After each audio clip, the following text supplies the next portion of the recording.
Let's go to my colleague Bongani Gema now, who is in another part of KwaZulu-Natal.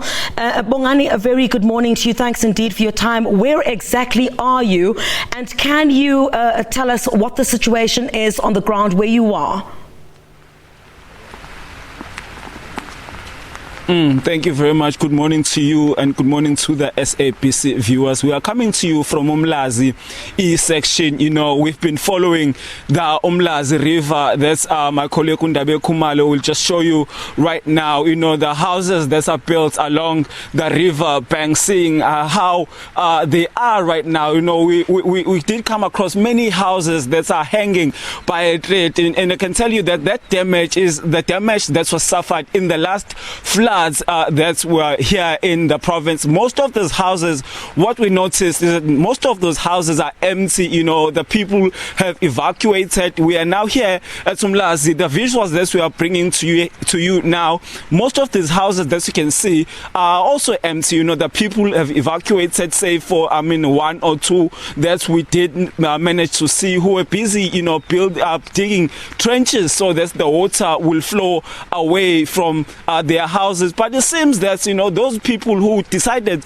to stay behind, I don't know, maybe they see that maybe the damage will not come to them. But, you know, although many were evacuated as the call was made by the municipality and COGTA here in the province for people to leave low-lying areas, some of them did answer that call, but others did stay behind. As you know, that it is expected that, you know, that the torrential rains that are currently here will cause more damage on top of the damage that we saw in the last flood. So yeah, some people still remaining behind in the houses. We are still continuing, you know, following the Umlazi River, because as you can see, it is filling up. I was speaking to one resident here who remained behind, saying that there used to be a road actually here, but now it has been completely damaged. It's underwater. As you can see, those cars, they were left behind because there's no way to take them out of this area. So yeah, I think the rain is pouring down and people have evacuated, save for one or two.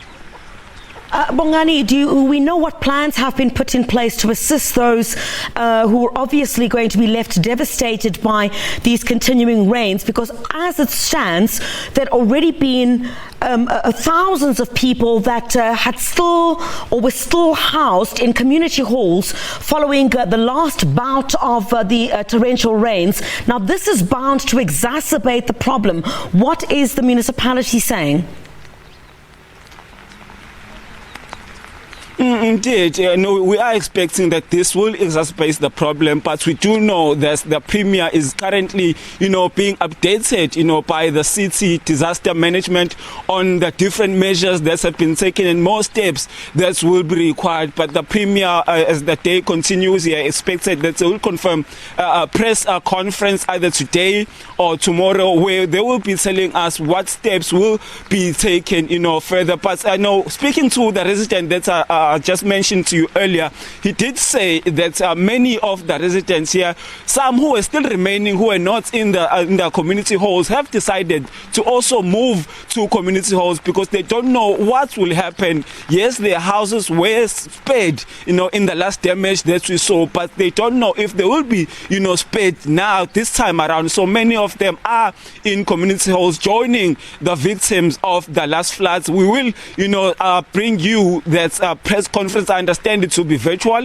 so we will hear from the Premier the different steps that will be taken now going forward. I do understand that, you know, there's a hostel not far from here called Te's Hostel.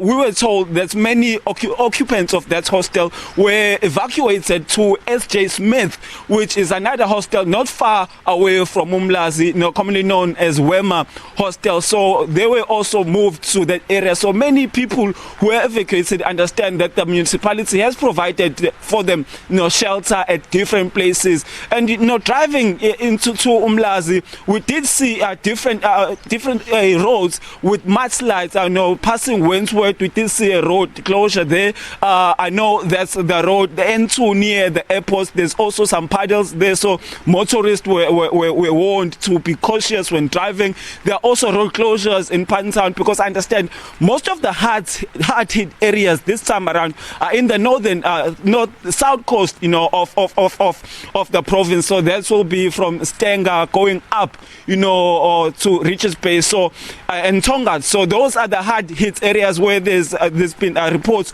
of mudslides, road closures. But here in the south, though we did see, we know there's been a road closure in Spingo, road closures near Clearwood, road closures in Bluff. Even there was a mudslide, there road closures in Wentworth. Here in Umlazi, it seems that the roads going in and out, of the township are now operating as normal. There haven't been any road closures here, but caution has been sent out to the people to be very vigilant when driving, because we have seen videos last time around where people will try to cross low-lying bridges with their vehicles and then be swept away. So people have been warned that when their vehicles are stuck, they must just abandon the vehicle and move to higher ground. They mustn't attempt to cross. Even they have been warned actually to try to stay indoors, not to cancel all their travels, if possible, to stay indoors, so that we do not have the number of fatalities that we had last time. Bongani, in terms of rescue teams, I know that those that had been deployed the last time around from different provinces to assist with the situation, are we likely to hear from the provincial government a recalling of some of those rescue teams? Because obviously much of the cleanup had not yet been complete, and now you have a situation where what was attempted to be cleaned up at that stage is now basically going back to what it was before because of the situation.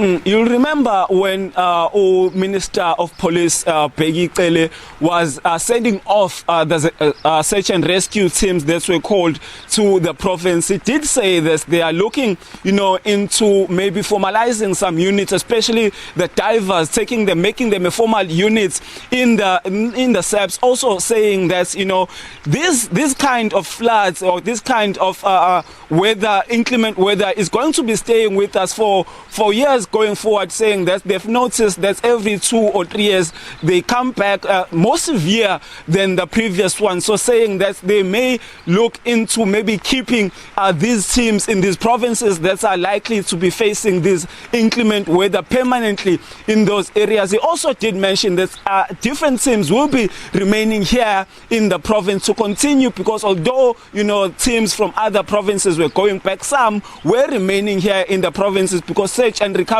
operation are not actually called off. They are still continuing. So we are going to hoping to see many of them coming out, to assist in the evacuation processes here, taking people to safer ground. So those who do remain here in the province will, I hope, be taking up that job. Also, Metro Police, we did see them, the Durban Metro, taking part in the search and recovery operations during the floods that we saw recently. So they are also still here in the province. They will also be assisting here, evacuating people. There was an alert sent out by the municipality, saying that they have been evacuating people, and those were the search and rescue from the Durban Metro. So they are still here in the province. I think the Premier may announce that they are calling them back to assist here in the evacuation, because that there hasn't been any severe damage, especially death, that has been announced yet.